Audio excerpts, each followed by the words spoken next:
మన pamphlet release చేయడం జరిగింది మోతినగర్ సర్కిల్లో. అదేవిధంగా మన 12వ తారీఖు దేశవ్యాప్తంగా సమ్మె ఉంది కాబట్టి మోతినగర్ కాకుండా మన ఇతర అడ్డాలు కూడా కార్మికులందరూ కలిసికట్టుగా పనిచేయాలని చెప్పేసి ఈ సమ్మెను జయప్రదం చేయాలని చెప్పేసి కోరుకుంటున్నాము.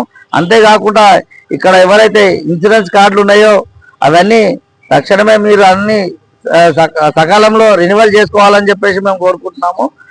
అంతేకాకుండా ఏవైతే సభ్యతం ఉన్నాయో ఆ సభ్యతం కూడా చేయాలని చెప్పేసి కోరుకుంటున్నాము. ఇప్పటి వరకు అయితే మన మోతినగర్ నుంచి ఒక 18 వరకే పోయినాయి.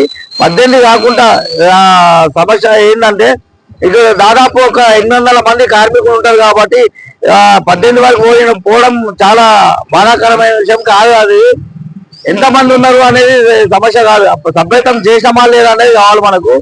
దాదాపు ఇప్పుడు ఒక 800 మంది కార్మికులు అంటే కనీసం మనము ఒక 500 వరకైనా సభ్యతం చేయాలని చెప్పేసి కోరుకుంటున్నాము. అంతేకాకుండా ఇప్పుడు 18 అంటే నాకు ఆఫీస్లో కూడా నాకు కొంచెం ప్రెషర్ ఎక్కువ అయిపోయింది. ఆ ప్రెషర్ వల్ల కూడా నేను మాట్లాడలేకపోయినా, ఎందుకంటే మోతినగర్ గురించి ఇసు కూడా వాళ్ళు కూడా కొంతమంది చేశారు, కొంతమంది చేయలేకపోయారు. వాళ్ళకు కూడా కొంచెం అడగడం జరుగుతుంది కాబట్టి ఈ సభ్యతం విషయం అయితే నేను చెప్తున్నాను. అంతేకాకుండా ఏవైతే ఇన్సూరెన్స్ కార్డు ఉన్నాయో మీరు ఖచ్చితంగా చేయించుకుంటే మీకు భవిష్యత్తులో బాగుంటుంది. మీరు ఎందుకంటే లబ్ధి మీకు పొందుతారు కాబట్టి, లబ్ధి మీరే పొందుతారు కాబట్టి మీరు చేయించుకుంటే బాగుంటుంది అని చెప్పేసి అనుకుంటున్నాను.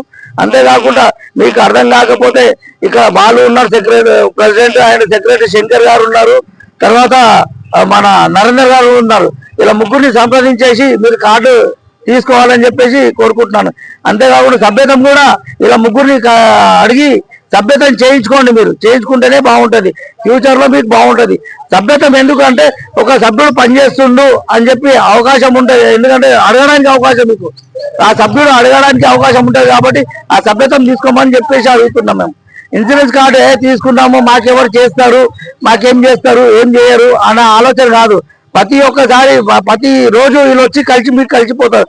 ఒక ½ అన్ అవర్ మీ దగ్గర ఉంటారు, మీ దగ్గర కేటాయించిన టైం కేటాయించి మీకు మిమ్మల్ని చూసుకొని వెళ్ళిపోతారు. ఏ సమస్య ఉంటా కానీ ఈ ముగ్గురికి సంప్రదించండి. మీరు ఈ ముగ్గురు సంప్రదిస్తే ఏ ఒక్కరు పని చేయకుండా మాకు చెప్తే మేము వాళ్ళని యాక్షన్ తీసుకోగలుగుతాం. మేము ముగ్గురు మీద యాక్షన్ తీసుకోగలుగుతాం. ఎందుకంటే ఎవరు పని చేయకుండా కానీ వాళ్ళని ఎందుకు చేయలేదు అని చెప్పి వాళ్ళ ముగ్గురిని అడిగి చేస్తాం. ఆ పని కూడా అడగకుండా ఏం చేయము, అడిగి చేస్తాం కాబట్టి మేము చెప్తున్నాం.